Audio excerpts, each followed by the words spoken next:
Hey guys, welcome back to the channel. So in this video, in another video, I'm just going to explain to you how I prep for drag racing and when I go to the track and what I bring with me. I just give you an idea of how I set myself up to prep. But previously in this week, I've had nothing but issues with the car. I went with the Mac Delete, if you know what I'm talking about. So now I do have a pretty much straight through exhaust system, and the flange wasn't the easiest thing to weld on after cutting out that factory piece. So I had suffered some issues the whole week. It was throwing my air fuel ratio off, and I've also been battling false knock somewhere in the car. So I've been through the car about 100 times. There's only 2 other things left to really check. I got to go through my intercooler piping. One piping is hitting slightly on the body, which I really don't think is the issue because it wouldn't happen all the time. Also, the intake manifold runner controls, I am going to lock those out, but I had no time to get that done this week. Rob from Palm Beach Dyno suggested it to me. I'm gonna lock those out. It's a possibility that those, you know, the valves or whatever the way it works with the low, low RPM. I'm not really sure. I didn't really do much research on it. I just know that I gotta lock them out. Those could be causing the false knock issue that I had. So on that 10-1 pass, if you see my mile per hour is down significantly, you know that the car has been faster. I've been like 140 and change. So there's a lot more in the car. So that 10-1 pass, with 4 degrees of knock is pulling, like 40 horsepower out of the tune. So I mean, the car does have a lot left in it, and I just want to let you know that no one's perfect, and these are the things that are gonna happen, especially when you race a lot. You have to stay on top of it. So I've been battling that issue. I was battling the exhaust leak after I did the deletes. I will not recommend doing the Mac deletes with an AWE track edition exhaust. It is obnoxious loud. You can see in this video. So I'm going to give you an idea of what I've done to the car this week to prep. And the exhaust system is one of those other things, but I just want to give you the essentials of what I bring with me when I do go racing. I am not trailering the car up to this call out. I'm actually going to be driving it. I think it's about 120 miles from my door to the track. I'm going to be getting up there Friday, so if any of you guys are up there, you're more than welcome to hit me up. We can meet up, you can come check out the car, or I will see you on Saturday. Another little special thing going on. I am working with Hell Horse Performance out of Texas. Jeff Gray is a great guy.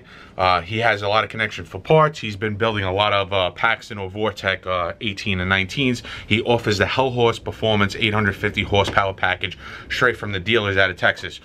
So me and Jeff have been working together. He helps me out when I need some parts. He hooks me up, he gives me a little discount and things like that, and he gives me great advice because Jeff's been in the business long enough that he knows what's really going on. So I'm going to be mentioning this more often in more of my videos. Comment below on what you want to be discounted. We're going to be doing a coupon code with my name on it from Hell Horse Performance. So please, in these comments, tell me what you would like to see discounted. Can tunes, headers, exhaust, whatever, stuff like that, anything like that, suspension, whatever you need, any kind of performance parts. So please let me know what you would like to see discounted. Also, those people that will be going to the subscriber meet / call out at Maple Grove on this upcoming Saturday, October 20th, come up to me. I will give you a discount code for Hell Horse Performance. So come by, check it out, and say what's up. I'm sorry for all the talking and the less racing lately, but like I said, no one's perfect, and these things definitely do happen. So let's get on to the video and see what's going on and how loud this exhaust is and how I'm prepping for this call out. Thank you for watching as usual, guys, and feel free to hit me up for any information that you need. Thank you.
So essentials that I need to go to the track with.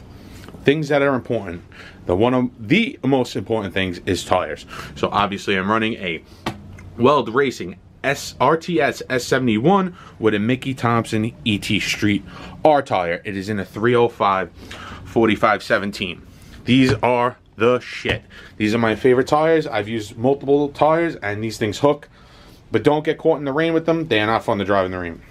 Yes, I'm still poor.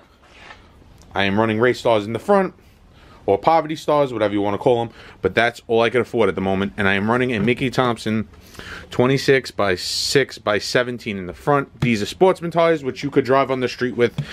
I will be bringing a floor jack, because I will be changing these tires at the track, and I will be loading my entire car up with these 4 wheels, a jack, tools. That's just a spare wheel.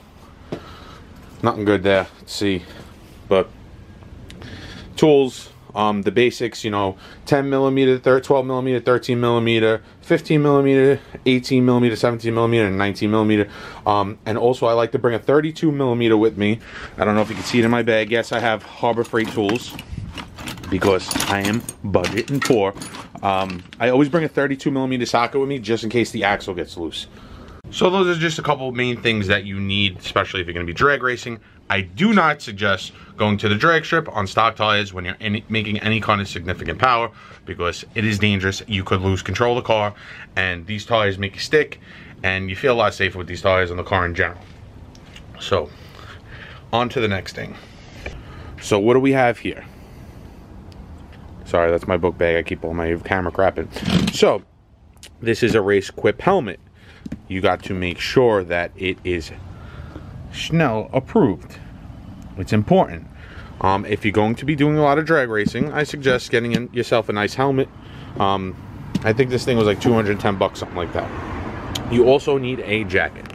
You need a fire jacket if you have any kind of aftermarket power add-on on your car.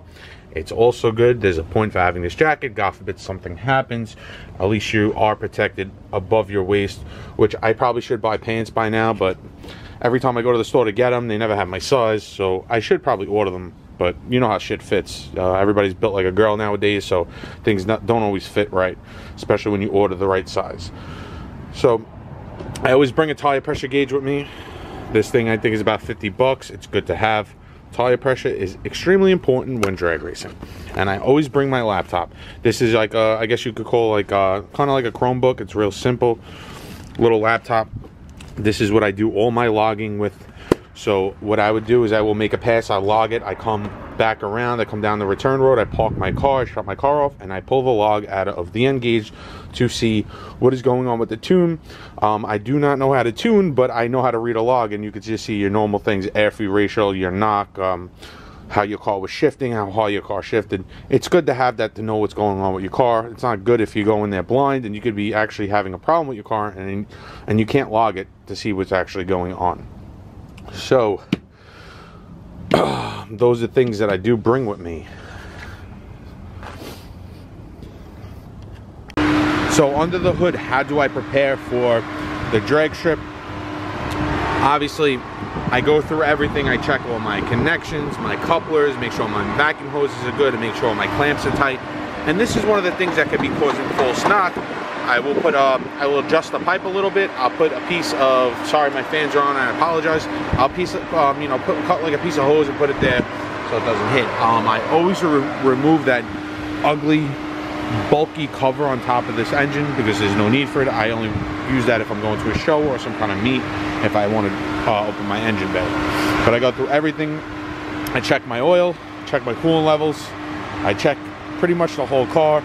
After I put my wheels on, I suggest you torque them down, make sure everything's good. And those are things that you need to do when you go to the drag strip, because anything is possible and you need to be prepared. And the safer you are with the car, the safer it will run, and you will know if you're going to run into any kind of issues as long as you check everything ahead of time. I think people fail to do that because they become lazy or they become impulsive, and I am one of those people that is lazy and impulsive, but I like to go over my car because anything is possible.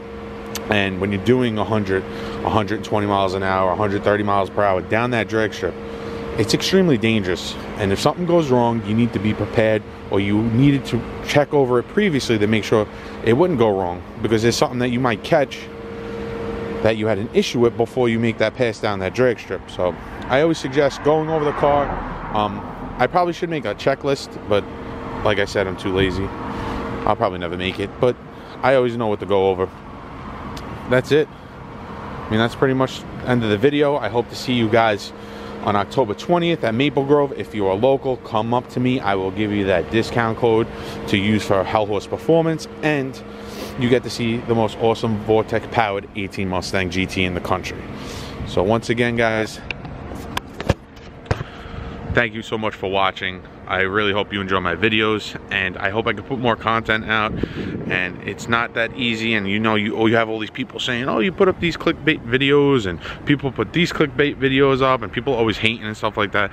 You know, YouTube is not easy. It is really, it becomes a job in itself. So remember that. If you're gonna attempt it, don't knock it. Give it a try and see what happens.